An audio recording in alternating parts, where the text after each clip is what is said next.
Ngayong papalapit na ang panahon ng katatakutan, nais namin saliksigin, talakayin ang mga kwento, misteryo, at kababalaghan.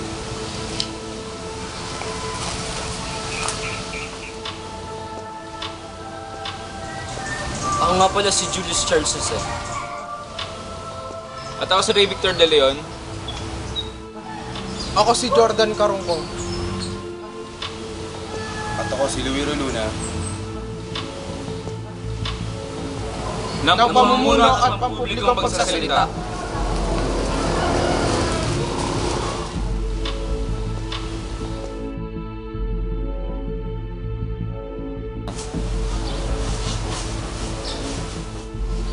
Ngayon, alamin naman natin kung ano ibig sabihin ng faith healing. Ang faith healing ay ang panggagamot ng walang ginagamit ng medisina at instrumento upang makapagpagaling ng tao. Unang klase ng faith healing ay ang pagdarasal. Dito, dinadasalan lamang ang may sakit upang gumaling ito. Pangalawa ay ang paggamit na ng kamay. Saan ipinapatong na ng manggagamot ang kanyang kamay sa parte ng taong kailangang pagalingin. Pangatlo, andyan ang psychic surgery. Isa ito sa pinaka-controversial na uri ng faith healing dahil dito, gamit ng kamay na walang anesthesia at walang guantes, inooperahan ang taong may cancer at kinukuha ang tumor. Sabi ng mga eksperto, ito ay hindi totoo dahil madalas ang tumor na nakukuha ay galing lamang sa taba ng baboy.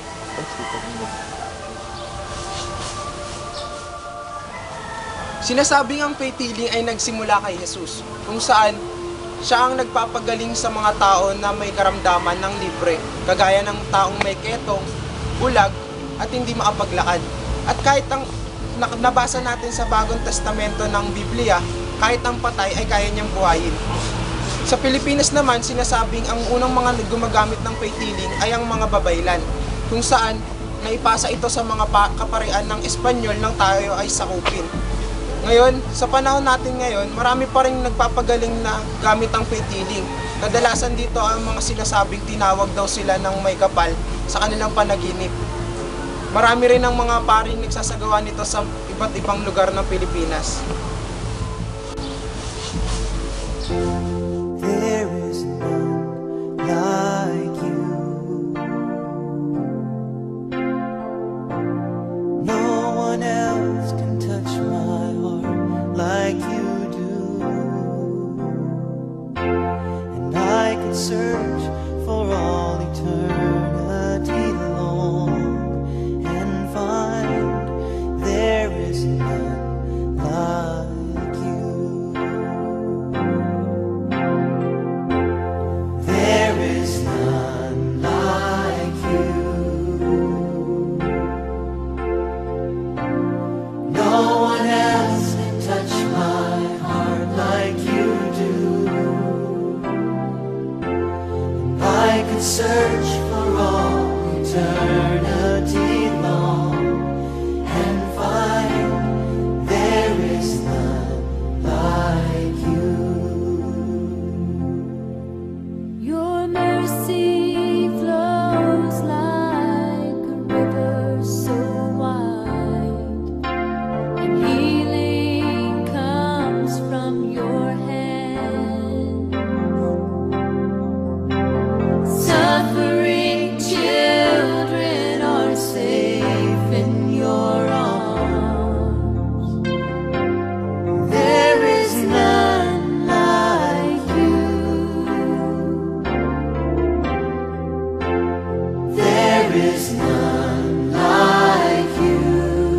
None like you. No one else can touch my heart like you do. I could search for all eternity long and find there is none like you. Oh, Lord. I could search for all eternity long and find there is none. No, not one. There is none.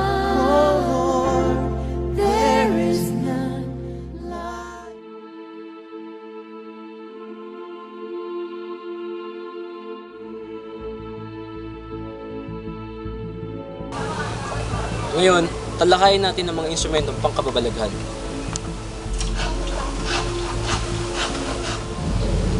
Ouija board, binubuo ng mga letra, numero, at mga imahe na between at 1. Dito, ito yung ginagamit pang-konekta o pantawag sa mga espiritu.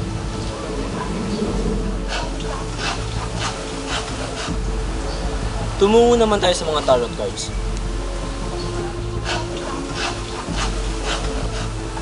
Tarot cards, binubuo ito ng 78 baraha. May mga imahe ito. Ito yung ginagamit ng mga manghuhula para malaman ang iyong kapalaran.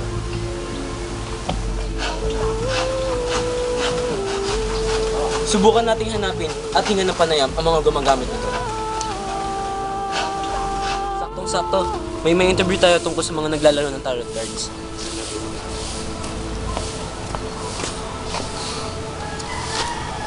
Boss, pwede po bang ma-interview kayo tungkol sa tarot cards? Yung tarot cards pa yung sasabi mo, pero lolo ko ata tayo nito, pre. Nakikita mo ba ang tarot cards yung tong 8? Ha? Ay, sorry po. Mas ka din.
Naniniwala pa ba kayo sa mga multo, engkanto, mga tiyanak, tikbalang, o iba pang mga hindi ordinaryong nilalang?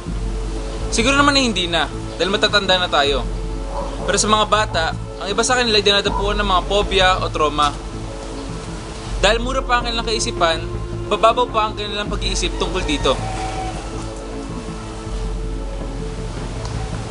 Ngayon, talakayin naman natin ang kwento ng ilan sa kanila. Unahin muna natin ang mga tiyanak. Panoorin nyo to. Nakakatakot naman yung kwento ni Lola sa mga batang hindi na binyagan nung namatay. Yung pala yung mga nagiging tiyanak. Uy, pre, kamusta? Dito ka pala. Balita ko, nasa ospital daw yung anak mo. Pre, nakakapain ngayon, pre. Eh, ano daw sabi ng doktor? Itaning na daw, buhay na ako, pre. Eh, napabinyagan mo na ba? Yun nga, pre. Wala kasi kami pairing misis. Wala rin tayo mapabinyagi, anak, pre. Eh, kasi hindi naman sa nananakot pero kasi nakwento lang sa akin ng lola ko eh. Mahirap na maniwala pa sa kwentong ganun, pero sabi nila pag nawala na yung anak mo, tapos hindi na binyagan, yan yung mga posibleng maging tiyanak eh. Grabe naman yun, pare. Ito, pre, may tumatawag sa akin. Hello? Mr. Kawasaki, ikaw po ba ito? Ano po ito? Sino po ba sila? Ito po yung doktor nyo. Doktor, bakit po ito kayo napatawag, Dok? Kinalulungkot ko pong sabihin na patay na po ang anak nyo.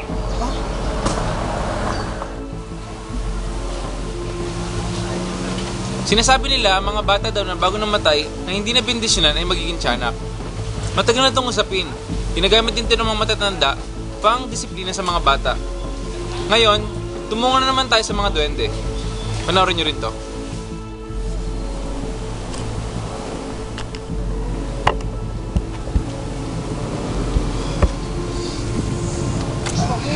Grabe. Tuwasan na. Pre, ano nangyari sa inyo? Sakit talaga ng uso ko. Huwag ka lalapit ka sa punso dyan oh. Sa nakabs ko. Dinarakan ko. Tingnan mo yung ginawa sa akin ng mga duwende, pinalaki yung uso ko. Ikaw, Pre, dati pita yung abs ko, naging ano na lang eh. Isa na lang, pre. Ba't ano ba nangyari sa'yo? Tapong kasi ako ng basura, pagkain, natuloy. Naging isa na lang yung abs ko.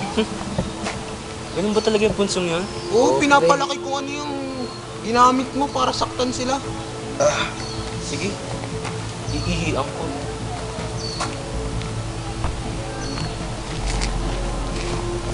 Six and a half hours later.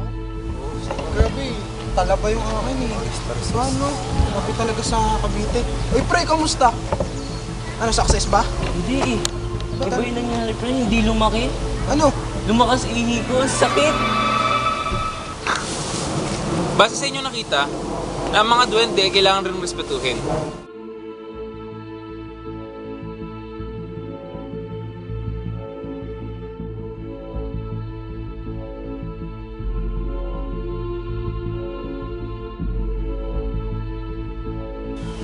Dahil sa tingin nila, isang paraan yun ang hindi pagre-respeto.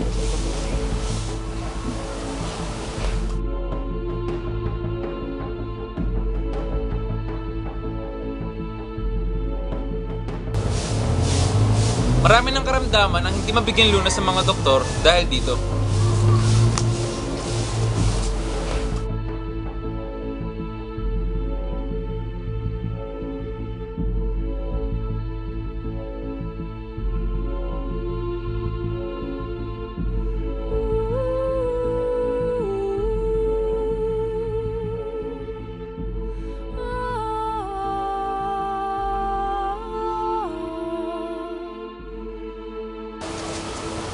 Astral projection or ang out-of-body experience.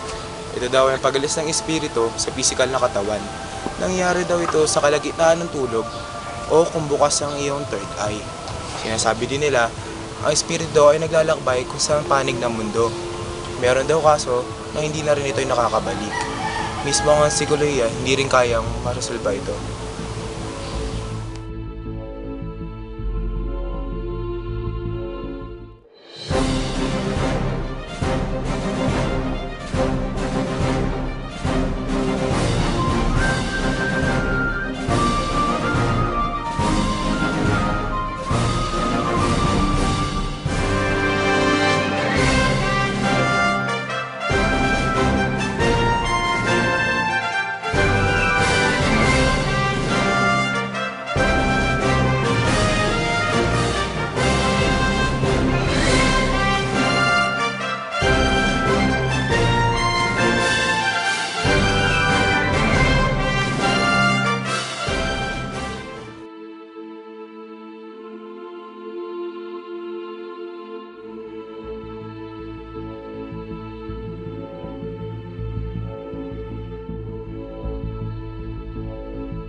Ngayon, kami po ay nagpapasalamat sa inyong lahat sa inyong panonood sa amin.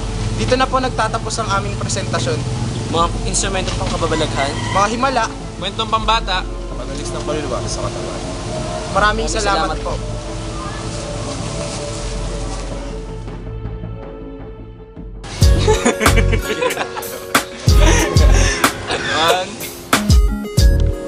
unahin natin sa mga tiyanak. Sabi nila nung araw, ang mga matyanak daw, matyanak, Puta tumawa. ngayon, tukuyin natin ang putik.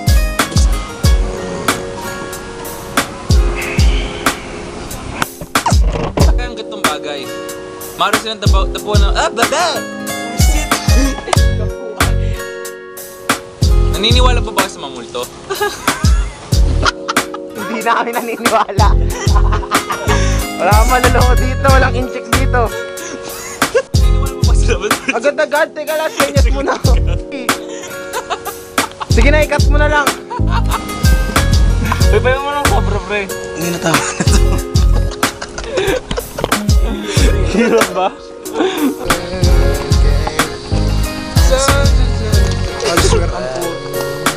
In the sky. Takbo, huli.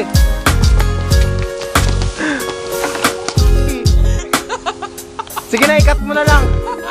Astral projection or ang out-of-body experience. Ito ay ang pag-alis ng espiritu sa pisikal na katawan. Nakalimutan ko na, puta. Dito sa soko. Ano daw? O sa kalagitnaan ng pagtulog. Kahit ang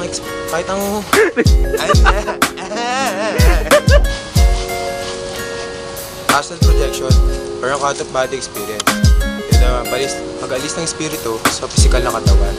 Ito rin daw ay ang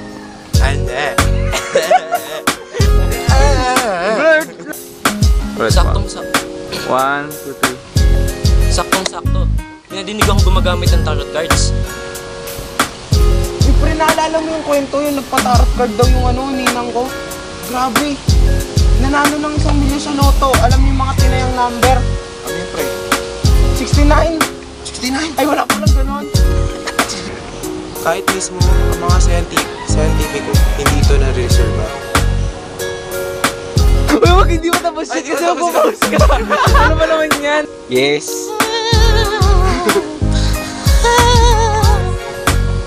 Hello, Dr. Kawasaki. Ikaw nga si Mr. Kawasaki. Wasted. Dr. Kawasaki.